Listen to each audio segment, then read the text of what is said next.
Radio Católica. Radio Católica. Unidos por Cristo y María. Unidos por Cristo y María.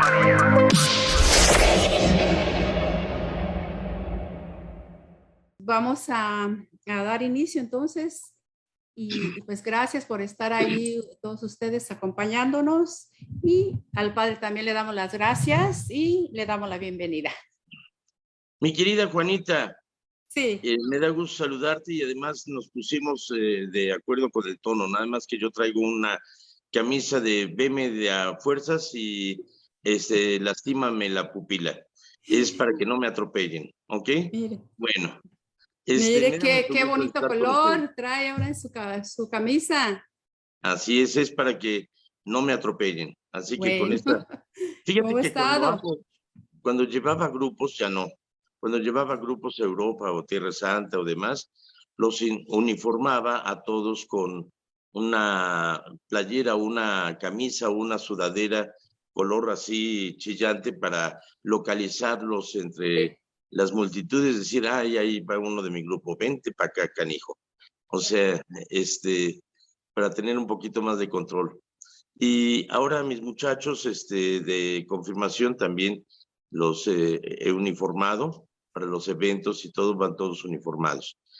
Bueno, mi querida Juanita, me da mucho gusto verte. Fíjate que hoy estamos celebrando. Cuéntanos, ¿a qué santo que consultaste? Yo estuve viendo donde yo reviso a San Vicente Ferrer. Ajá. No sé si es el mismo que ustedes. Claro, cuéntanos, ¿qué hizo don San Vicente Ferrer? Ay, bueno, pues hizo muchas cosas muy fuertes. Me estuvo llamando mucho la atención, como lo último en la biografía que estaba viendo, cómo dice ahí que se le apareció nuestro Señor Jesús. Ahorita no me acuerdo por otros dos santos. Se me hizo bien interesante eso. Pues como nosotros, ¿verdad? A Jesús pues lo conocemos por la fe, y caminamos así en el camino por medio de esa forma, pero claro, no estamos haciendo las San cosas. Vicente Ferrer? ¿De Francia, Italia, Inglaterra, México, Perú, Canadá? ¿De dónde era? Bueno, y ahorita no me preparé muy bien por lo mismo de que no pensé. Fíjate si fuera. Que el país que ha dado más santos en el mundo, ¿cuál crees que es? No me recuerdo, un día lo mencionó. España.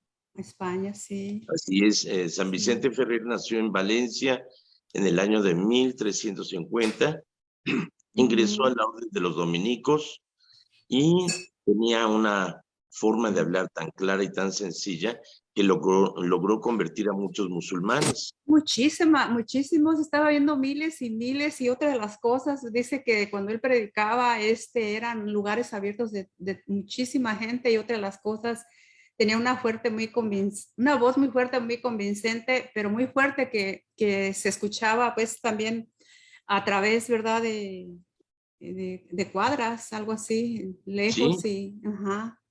La voz fuerte estaba con Vicente Ferrer. Sí. Era con Vicente Ferrer. Con Vicente, sí. Así es. Fíjate que además él abogaba para que los matrimonios, en lugar de agarrarse a golpes, mejor dialogaran, platicaran y encontraran la vía de la solución a sus problemas mediante el diálogo. Él impulsaba a todo mundo acerca del sacramento de la confesión y de la comunión, y algunas veces se le representa con alas representando ese juicio final en el cual todos estamos llamados a ir al cielo, y que hay que prepararnos para ese juicio final, viviendo plenamente en el amor al prójimo aquí en la tierra. San Vicente Ferrer murió en el año 1610, un excelente santo dominico, místico, y maestro de filosofía además. Ponía un ejemplo ahí en los matrimonios para cuando discutían, que tomaran agua bendita, ¿verdad? Para que no, el que estuviera sido agredido, por ejemplo, en una discusión, pues no contestara, ¿verdad? Y se me hizo sí, bien, muy fuerte todo lo que él hizo durante el tiempo que él vivió. Fíjate que ese tema de las discusiones Puede ser que alguien no esté de acuerdo con algo, pero no tiene por qué alzar la voz. Cuando andan de novios, se hablan así, casi en secreto. Mi vida, me siento un Sí, corazón cuchi, cuchi. Y sí, casi no se les oye, pero porque sus corazones están muy cercanos. sí, Pero cuando se enojan, tienen que gritarse porque están muy distantes y quieren hacerse huir a la fuerza, cuando que realmente sí. lo que está distante es su corazón. Ujú.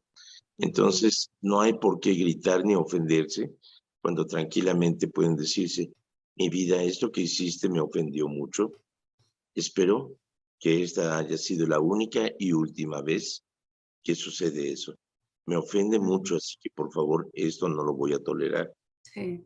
De otra forma, mi cielo, tendré que matarte. No, no es cierto. No, pero hablar, darse a Sí, entender sin necesidad de gritar. Ok, sí, no hay por qué agredirse. Mejor agradarse en lugar de agredirse. Fíjate así que es, sí. quedaron algunas preguntas pendientes. Una era acerca de la rosa mística, que ya habíamos hablado de eso. Oh, ok.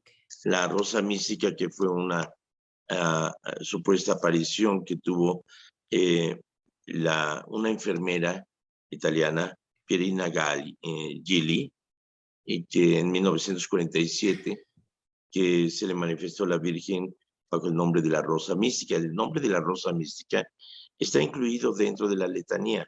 Acordémonos que la Sí. letanía se le llama a María como Torre de Marfil, Arca de la Alianza, etcétera, que son atributos de María. Ujú.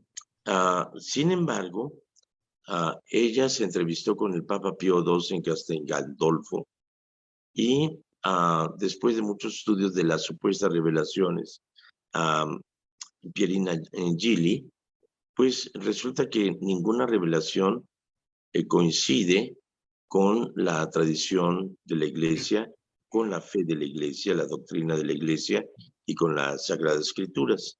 Por lo tanto, no han sido aprobadas esas revelaciones. Ujú. No, no se aprobaron. Sin embargo, no se impide que haya la devoción a la Rosa Mística, a María Santísima. Es como, por ejemplo, Medjugorje. Medjugorje, ninguna revelación que ha tenido los videntes se ha comprobado como cierta, por lo tanto, no están aprobadas esas revelaciones. Sin embargo, no se desaprueba la veneración, la adoración a María Santísima, porque siempre es bueno el acercarse a la iglesia. Hasta este momento no se ha desaprobado Medjugorje, pero tampoco se ha aprobado. En la misma forma, la devoción a la Rosa Mística, no se aprueban las revelaciones, pero no se desaprueba el culto a María Santísima de ninguna manera. Entonces, espero que esté aclarado. ¿Ok? Bueno, y viene otra pregunta acerca de Hello Kitty, que es una muñequita japonesa que parece gatito. Dicen que no es gatita, no tiene boca, porque eh, la idea es de que las niñas se identifiquen con sus sentimientos. Si alguien está triste, entonces la gatita o Hello Kitty las acompaña en su sentimiento de tristeza. Si están contentas, su alegría es manifiesta en Hello Kitty.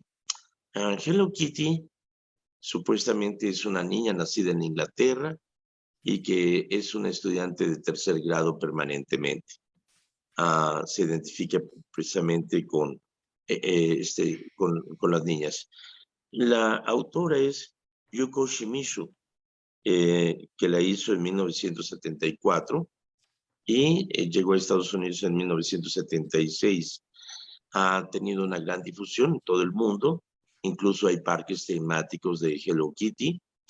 Sin embargo, hay gente fanática estúpida que le atribuye poderes satánicos y le inventa una historia. Dicen que era una mujer que tenía una hija que tenía cáncer en la boca y que Ujú. había recurrido a todos los templos pidiendo a Dios para que la curara, y como Dios no la quería curar, entonces recurrió a las fuerzas satánicas, que le pidió Satanás hiciera una figura donde se le venerara. Entonces se hizo a Hello Kitty y la chica se salvó. Y que Kitty es el nombre de un demonio en China. No es cierto, en ningún idioma se le llama al demonio Kitty, y no tiene nada que ver Japón con China, aunque parecen así con los ojos rasgados, porque cada vez que van a comer dicen, oh no, cabeza, y por eso se les rasgan los ojos, pero no. Los chinos son muy diferentes a los japoneses, incluso como que no se llevan muy bien entre ellos, entonces nada que ver con eso. Ahora, hay una historia de Hong Kong verídica que es más aterrorizante que la supuesta posesión satánica de Hello Kitty. Y eso se dio por una niña que era abusada de sus padres, y a los 14 años empezó a drogarse, a prostituirse, y en donde estaba, fue a reportar a la policía en Hong Kong que era perseguida por el fantasma de una mujer que había sido asesinada. Entonces no le hacían caso a los policías, decían, esta chava pues, está bien drogada. Pero fueron a ver en el departamento y resulta que había, porque ella dijo, es que yo misma participé en ese asesinato.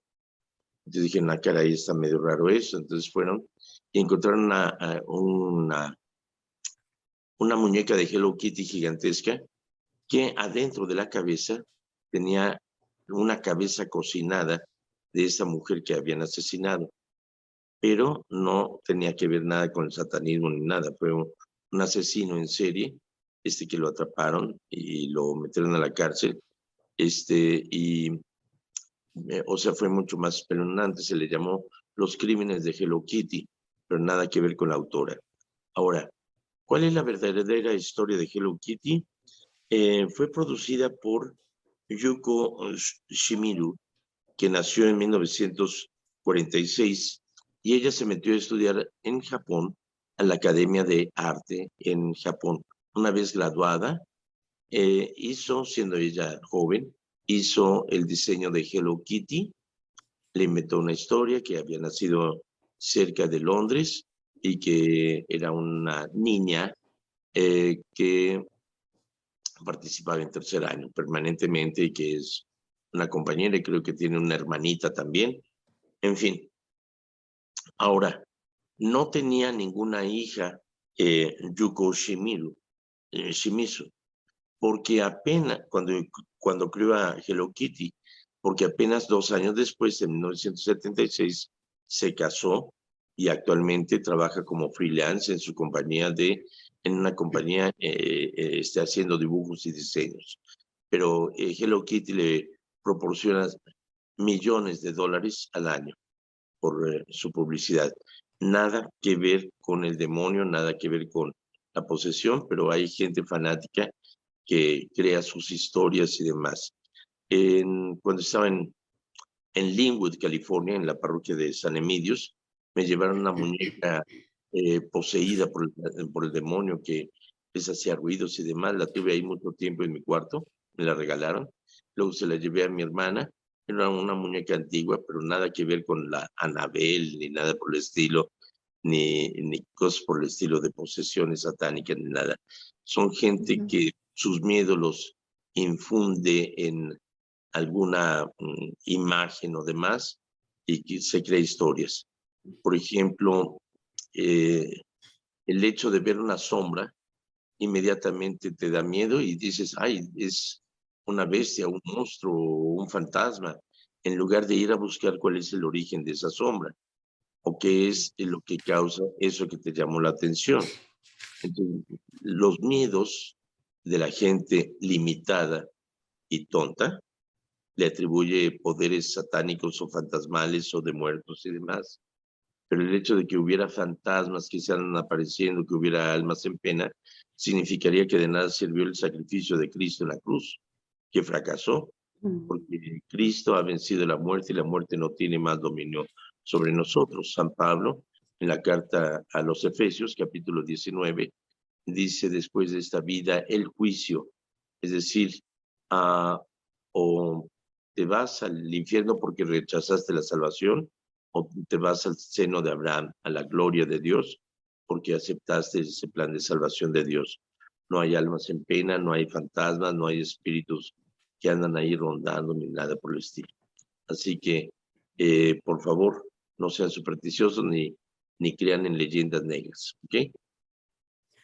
Bueno, pues gracias a esas preguntas que estaban pues ya ahí esperando respuesta. Mire, aquí en los comentarios, Mari, Alex, Martínez, Reséndiz, le envía saludos y también a nosotros Gracias. aquí en cabina también, gracias. Mire, una pregunta, primeramente voy a hacer la que está aquí, tengo otras dos que hicieron por medio de la línea del teléfono. Pero Ramón Pérez, aquí en los mensajes le pregunta, dice, Padre Jorge, ¿es cierto que Judas Iscariote se condenó porque se suicidó? Mira, tradicionalmente se considera que Judas fue condenado, no por el acto de traición, sino, como mencionas, por el suicidio. Judas es amado por Jesús. Bueno, a mí me sorprendió mi hermano Sergio en su programa de radio que decía que si algo enoja a Satanás es saber que Dios lo sigue amando. En Dios no puede haber otra cosa sino amor. Sí. Entonces, de hecho, cuando Jesús le da de su pan a Judas, es un acto de cariño, es un acto de amor que tiene hacia Judas. Incluso cuando llega al huerto Getsemaní, le dice, Judas, con un beso, amigo, con un beso entregas a tu maestro, pero le llama amigo. Tiene un sentido de cariño. El hecho de Judas, bueno, Juan mismo, el evangelista, el discípulo amado de Jesús, le tiene un odio jarocho a Judas. Dice, lo traiciona y ya el demonio estaba en él y demás, ¿no?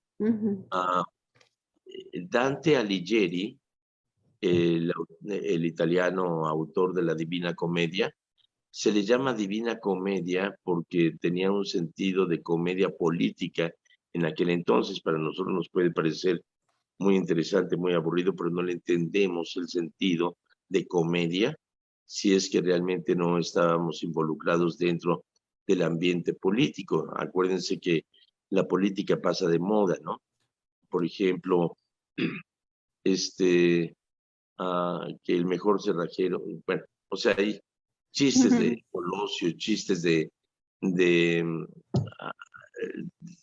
Carlos Salinas de Gortari, de Luis Echeverría, y todo que ya no tienen vigencia hoy en día y que no entendemos porque no vivimos en esa época.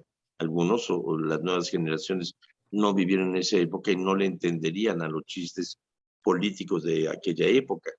Entonces, en la misma forma, en la Divina Comedia, es una comedia en la cual Dante Alighieri pone en el infierno hasta obispos y reyes y demás, y pone, de hecho hubo un obispo que se quejó con el Papa diciendo que Dante Alighieri lo había puesto en el infierno, y el Papa le contestó con sentido del humor, dice, yo soy sucesor de Pedro, y dijo, tienes poder en el cielo y la tierra, lo que haces en la tierra atarás en el cielo, lo que desates en la tierra desatado será en el cielo, pero no tengo ningún poder en el infierno, así que te aguantas. Bueno, pero te cuidas. Dante Alighieri pone en el último de los infiernos a Satanás masticando como chicle a Judas. ¿Cuál es la situación de Judas? Se suicidó. Si Judas realmente tiene un arrepentimiento tremendo, por eso entrega las monedas con que le dieron para traicionar a Jesús, se arrepiente de todo corazón, dice, he causado la muerte de un inocente, por favor libérenlo, aquí está el dinero. Sí, nada, lo hecho está, un trato es un trato, ¿no? Entonces les avienta el dinero y va y se ahorca. Es tal su desesperación que llega precisamente con su arrepentimiento a ahorcarse.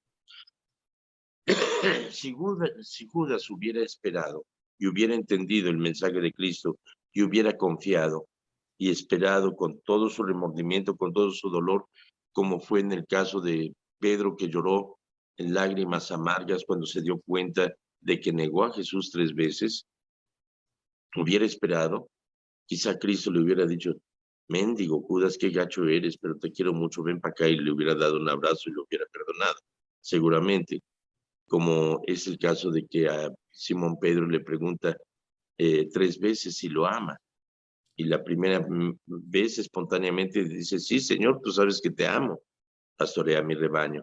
Y le preguntó otra vez y dice Judas: pues si ya me preguntaste, sí, Señor, tú sabes que te amo. Y por tercera vez le pregunta: Simón, hijo de Juan, ¿me amas más que esto? ¿Me amas? Y entonces en ese momento le cayó el 20, entendió, comprendió el por qué le preguntaba 3 veces y 3 veces lo había negado. Entonces la respuesta de Pedro ya no es tan espontánea, pero es de todo su corazón. Le dice: Señor, tú lo sabes todo, tú sabes que te amo. Y entonces entiende y confirma por tercera vez, como 3 veces lo negó, confirma 3 veces que le ama. Y Jesús lo confirma en el pontificado 3 veces. Ahora, ¿cuál es el caso de los suicidas? Durante muchos siglos la Iglesia condenaba el suicidio como un anatema. Anatema es un mal ejemplo, no lo sigan. Y para evitar que alguien siguiera ese mal ejemplo,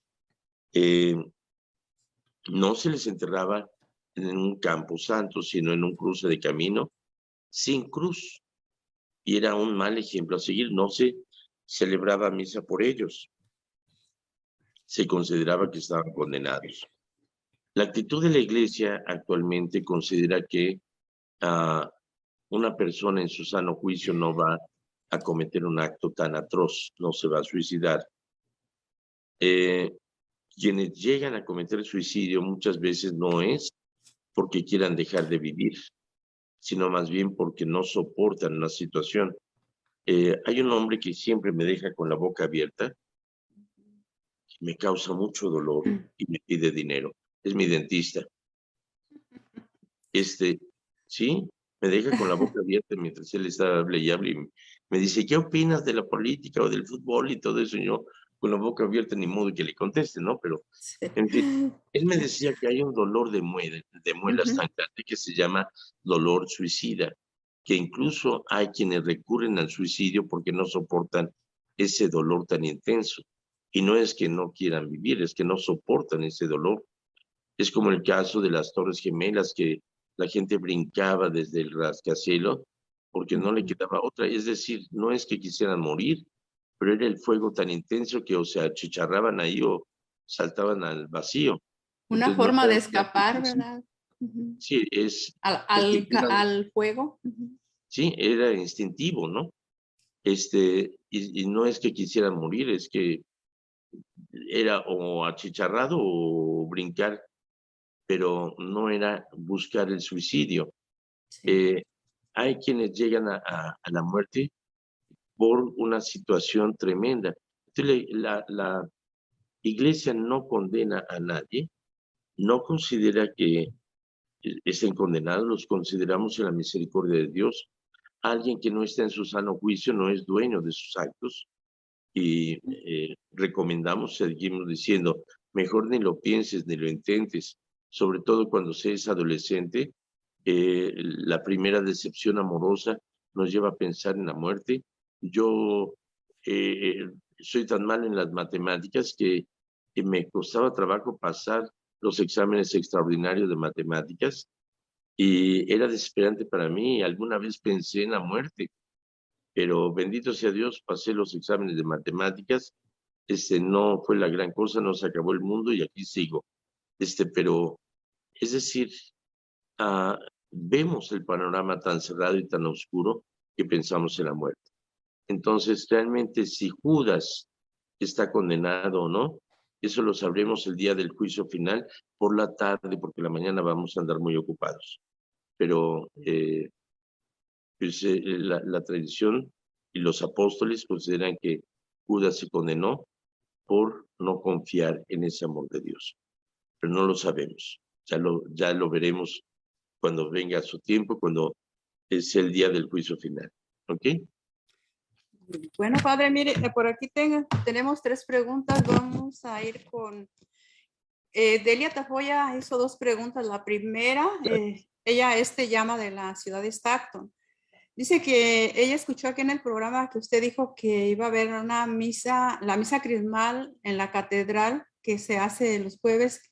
Su pregunta de ella dice que si ahí pueden ir los laicos o es solamente los sacerdotes. Bueno, de hecho van las religiosas, los sacerdotes, pero se había limitado la capacidad anteriormente debido a la pandemia, pero no creo que haya inconveniente que vayan. Va a estar lleno, pero vale la pena. Si gusta ir, no hay ningún impedimento. Bueno, la siguiente pregunta que Es hicieron. a las 6 de la tarde, ¿eh? A las 6. Sí. Gracias. La siguiente pregunta dice que cuando van en línea a tomar la comunión, en las 2 líneas centrales está el sacerdote y un laico. Y si una persona va a recibir nada más la bendición, que si es válido que el laico de esa bendición o solamente el sacerdote. No, no se da la bendición. Es una persona que no va a comulgar. Sí. Se muestra el cuerpo de Cristo. Y es esa cercanía al cuerpo de Cristo, y solamente se presenta el cuerpo de Cristo. No se da la bendición. ¿Ok? Es una adoración a Cristo sacramentado. Aquí se ha acostumbrado en Estados Unidos que quien pasa, que no va a comulgar, pasa con los brazos cruzados sobre los hombros. Sí. Yo preferiría que no fueran, pero pues está bien. Es decir, existe lo que es la comunión espiritual. Y yo diría mejor, qué mejor que acercarse a los sacramentos y remediar la situación que le impide comulgar. O sea, no hay por qué no acercarse a comulgar. Si estás viviendo arrejuntado, pues entonces ya es tiempo de que te cases o que te separes y que vivas de manita sudada y ojo vidrioso con tu pareja, o que te acerques a la confesión para que puedas comulgar. Si eres narcotraficante, pues ya deja de serlo y entonces acerca a la confesión. Es decir, no pierdas el tiempo, no dejes de acercarte a Dios.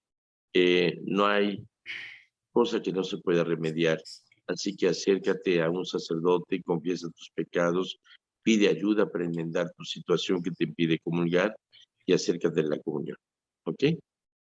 Bueno, mire, gracias. Una pregunta aquí explicada muy amplia, se la voy a dejar para vamos a ver. Ella la hace Victoria Asensio. Buenas tardes, saludos a todos. Una pregunta. En una ocasión escuché y entendí que usted dijo que sí se puede casar en la Iglesia Católica una pareja cuando uno no es católico, siempre y cuando uno sea católico practicante. La pregunta es, ¿qué se puede hacer o con quién hablar cuando se llama y no nos dan esa información?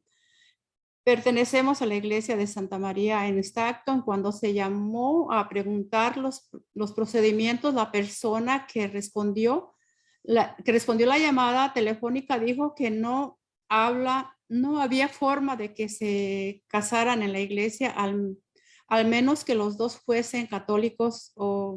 Mira, y dice, muchas veces quien contesta el teléfono es una secretaria que no conoce todos los procedimientos y con muy buena intención habla desde su criterio sin conocer. Entonces, con quien tienes que hablar es con el párroco o con el vicario, con un sacerdote directamente, hablar con él y explicarle tu situación. Así que sí se puede. De hecho, es lo que se llama matrimonio mixto o matrimonio entre un bautizado y un no bautizado. Pero sí está hasta en el ritual de sacramentos y todo. Sí es posible eso, así que no te preocupes. Y si, me imagino que quien te atendió fue una secretaria muy bien intencionada, pero con muy poco conocimiento. Entonces eso tienes que hablar directamente con el párroco, con el vicario. ¿Ok? Bueno, pues gracias. Aquí tiene otra pregunta en los comentarios y la hace Ochoa Ceci. Buenas tardes, Padre Jorge. Saludos. bueno, como ya le explico, como ya lo explicó sobre los espíritus, yo tengo una duda, si me la pudiera contestar. Gracias. Dice que mi esposo y yo pasábamos tiempo en una casa donde se escuchaban muchos ruidos y mirábamos una sombra que pasaba de la cocina al cuarto, así dice ahí. Y mi esposo todas las noches se le aparecía alguien que le hablaba al oído y le decía que lo iba a matar. ¿Qué explicación hay para esto? Muchas gracias. Bueno, es el caso de un señor que va con el doctor, le dice, oiga doctor, todas las noches cuando me voy a acostar se me aparece un duende y me dice, ¿ya hiciste pipí? Digo, no. Y me dice, ¿qué esperas? Y me hago pipí en la cama. Dice, bueno, realmente los duendes no existen, pero mire, se puede prevenir yendo al baño antes de ir a acostarse. Si se le aparece el supuesto duende y le dice, ¿ya hiciste pipí? Dile ya, y asunto arreglado. Al rato regresa, otros días después regresa y dice, doctor, hice lo que me pidió. Ah, qué bueno, ¿y qué pasó? Se me aparece el duende y me dice, ¿ya hiciste pipí? Le digo, sí. Y me dice, ¿y popó? No. ¿Y qué esperas si salió peor? Bueno, no te reíste, Juanita, me vas a traumar. Bueno. Yo estoy esperando que usted siga. Bueno, que siga dando lata. Mira, Que usted siga. sí vemos sombras, sí, claro. Y hay ruidos también. Aquí cuando de repente está alguien y oye algunos ruidos en las habitaciones o acá, dicen, ¿qué pasó? Le digo, es el fantasma del padre Andy que andaba aquí recorriendo. El padre Andy, que fue el antiguo párroco, ya se fue al cielo, pero nada más vacilo. Es decir, en todas las casas se oyen ruidos, hay sombras también, simplemente desde el reflejo de una luz de un auto que pasa, provoca sombras. La luna aquí es muy intensa y también provoca sombras. En fin, sombras se ven y demás. Hay algo que se llama el estado alfa, que es el estado de penumbra, que es cuando estás adormilándote o cuando estás despertándote y todavía no estás plenamente despierto o plenamente dormido. Eso es lo que se llama estado alfa. O se le llama penumbra o twilight. Es decir, es una penumbra en la cual no distingues lo que es consciente con lo que es inconsciente. Nuestro cerebro siempre está funcionando aunque estemos dormidos y es lo que de alguna manera proyecta lo que nos ha afectado en el día o lo que nos afecta lo proyecta en forma de sueños, unos sueños muy interesantes o muy bonitos o muy aterradores, pero nuestro cerebro está trabajando. Algunas veces oímos un tipo de voz, por ejemplo, en el sueño, que parece como si nos dijeran al oído, que si nos hablaran fuerte. Algunas veces yo he oído a mi mamá o a mi hermana que me dice, Jorge. Entonces digo, ¿qué onda? Ya me voy a levantar. Ah, no, estaba dormido, pero se oye clarito la voz. Sí. Pero eso se da en el estado alfa, no quiere decir que sea un fantasma o demás. Simplemente, ¿hablamos con los muertos? Sí. No, hablamos con los vivos de aquí y los vivos en Dios. Por eso cuando rezamos a Santo Toribio, a San José o a San Juan 23 o a quien quieras tú rezarle, no estás rezando, no estás hablando con un muerto, estás hablando con un hermano o hermana nuestra que está en el cielo y que escucha nuestras súplicas y que intercede ante Dios por nosotros. Pero una cosa es el hecho de orar, de platicar con nuestros seres queridos. Yo platico con mis papás, con mi hermano Sergio. De alguna manera nos dan consolación, nos dan su auxilio, interceden ante Dios por nosotros. Pero de que vengan a jalarme las patas en la noche y que me vengan a asustar, no es cierto, ¿ok? De que me venga a decir mi mamá o mi papá o mi hermano Sergio, ya escuché tu oración, ya platiqué con el Señor y me dijo que te portes bien y que te diera un jalón de orejas, no es cierto, ¿ok? Pero las respuestas se ven manifiestas en las acciones, en las situaciones. De que hay fantasmas o ruidos o todo eso es muy fácil atribuirle a nuestro subconsciente lo que realmente nos está afectando en vida. De hecho, espero que no hayan matado a tu marido ni que, y que tu marido siga vivo, ¿verdad? Bueno. Entonces, como ella menciona aquí, a todas las noches, escucha eso, ¿qué más le puede explicar a esta persona? En el seminario estudiamos lo que es parapsicología. Sí. La parapsicología es un estudio, no es una ciencia. Es un estudio muy serio que algunos farsantes lo han tomado como en otro sentido y se llaman parapsicólogos, se entiende parapsicólogo lo que yo tengo de médico cirujano. La parapsicología es un estudio de los fenómenos que están al margen de la normalidad, pero no por eso dejan de ser normales. Por eso se llaman paranormales, al margen de la normalidad. Hoy en día te concentras si quieres comunicarte a distancia mediante la telepatía o más fácilmente pues con un teléfono. Pues mira, te estás comunicando a distancia. Hay una anécdota que contaba el padre Óscar González Quevedo, sacerdote español que fue director de la Facultad de Parapsicología en la Universidad de Río de Janeiro, en Brasil. Él decía, contaba una anécdota de que en Jamaica una mujer recurrió a un árbol para decirle a su marido que había ido al pueblo que le trajera ciertas verduras y ciertas comida que necesitaba y se lo comunicó a través del árbol. Le dijo, ¿qué haces? Le estoy mandando a decir a mi marido que me traiga esos alimentos. Dice, ¿por qué te diriges al árbol? Dice, porque soy pobre. Si fuera rica tendría teléfono. ¿Okay? Bueno, pero es anecdótico.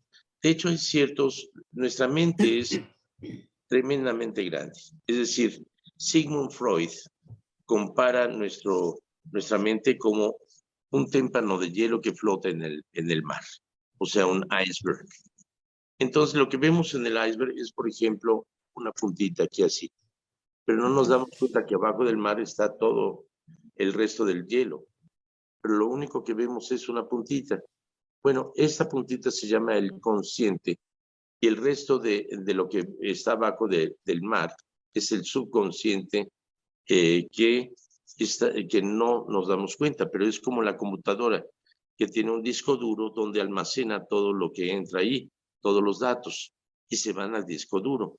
Y lo único que tenemos es el front desk o el window, o sea, lo que aparece en la pantalla, es lo que estamos viendo. Pero ya al terminar, lo mandamos al disco duro a una tarjeta de memoria y se queda ahí. Y ya no nos acordamos que lo tenemos. Por ejemplo, cuando busco algún documento, abro cierto folder y me doy cuenta que ahí tengo un montón de información que me es útil y ya no me acordaba que la tenía. Entonces la pongo en el front desk, o sea, en el frente, y entonces ya puedo utilizarla. Eso se llama el subconsciente, lo que sería el disco duro. Tenemos un montón de información que guardamos ahí, pero no nos acordamos. Tenemos una serie de poderes tremendos. Por ejemplo, el hecho de que no nos sorprende que una computadora metes unos datos y te da un resultado. En una calculadora pones 2 más 2, te da 4, invariablemente. Entonces, si eso hace una máquina creada por el ser humano, imagínense todo lo que nuestra mente puede hacer. Sin embargo, no utilizamos todo nuestro cerebro. Nos sorprende, por ejemplo, que nos comunicamos a través del teléfono sin ningún cable ni nada. Oh, magia. Eso sería brujería. El siglo pasado, que teníamos teléfonos con un cable y teníamos un solo teléfono en casa, ¿no? Ahora ya tenemos celulares y demás. Pero eso sería magia, sería imposible, sería algo diabólico.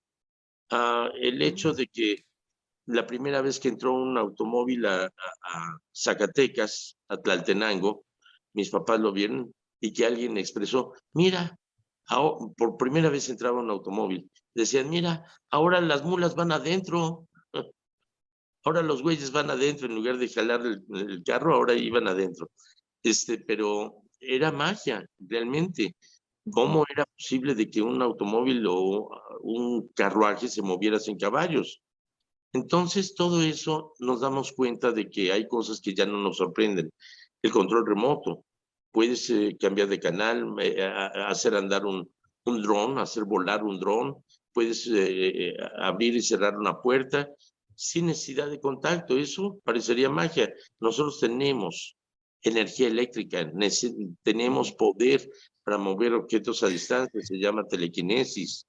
Tenemos capacidad para escuchar lo que otra persona está pensando, se llama hiperestesia. Tenemos clarividencia, de ver con claridad las cosas que van a suceder. Tenemos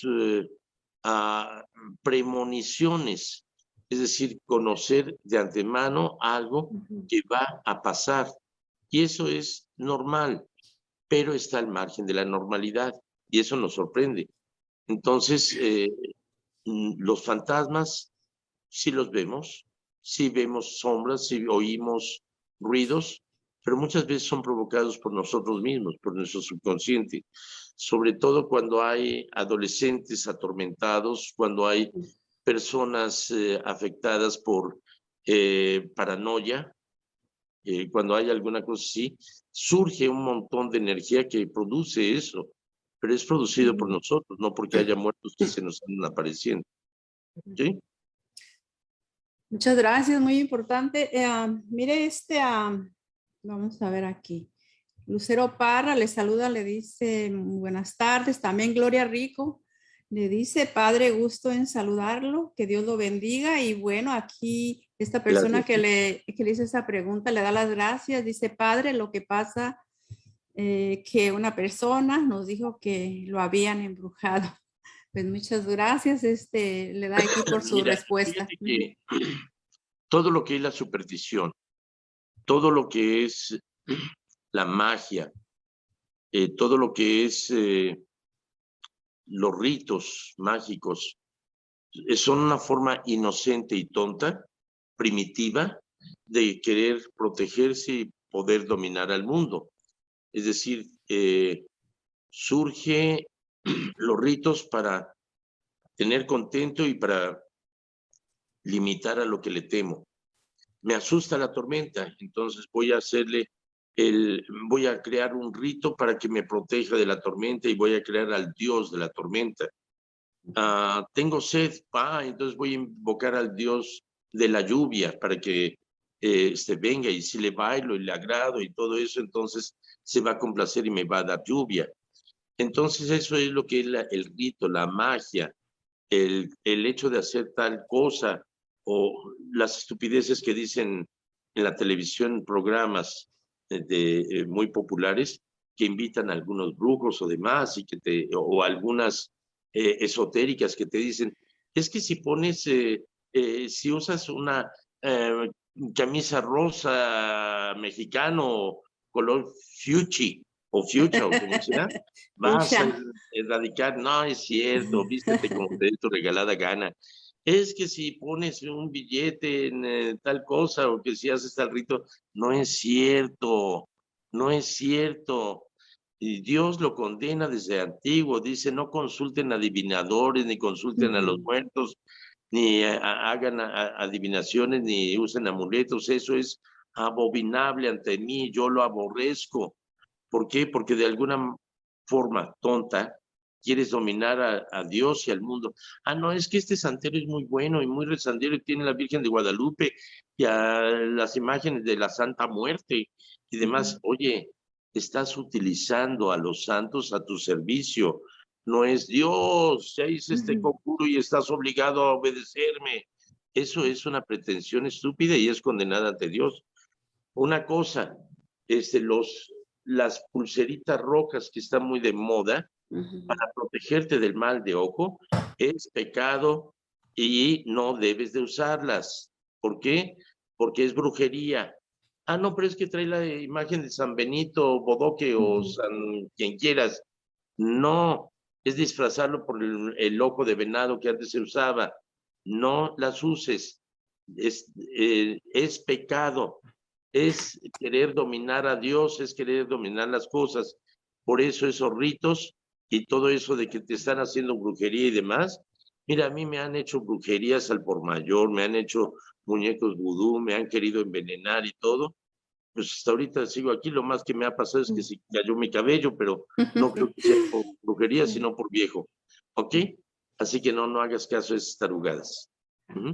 Bueno, pues gracias, Padre. Yo creo que con eso terminamos. Ya parece que ya el tiempo nos alcanza, ¿verdad? Que terminó el festival de hoy. Pronto volveremos con más diversiones. Ok, chavos, pues me da mucho gusto. Mañana es miércoles, ayer fue lunes, sí. Hoy es martes. Y no, Dios mediante, mañana nos estaremos viendo. Que Dios les acompañe, les colme de gracia y bendición. En nombre del Padre, del Hijo y del Espíritu Santo. Amén. Que Dios les bendiga. Nada más para aclarar una cosa. Sí. Dios da su gracia. La magia no es de Dios, es satánica. Sí. Así que no jueguen a esas tarugadas. Y Dios nos ama tanto que no va a dejar que sus hijos anden en un mundo en penas y demás. La misericordia de Dios es más grande que el poder de la muerte. La muerte ya no tiene dominio sobre nosotros. Así que no crean en esas tarugadas y crean más bien en la gracia santificante de Dios. Amén. Hasta la vista, babies. Gracias, Padre, y lo felicito por ese color que trae hoy. Muy, muy bonito. Chao. Radio Católica. Radio Católica. Unidos por Cristo y María. Unidos por Cristo y María.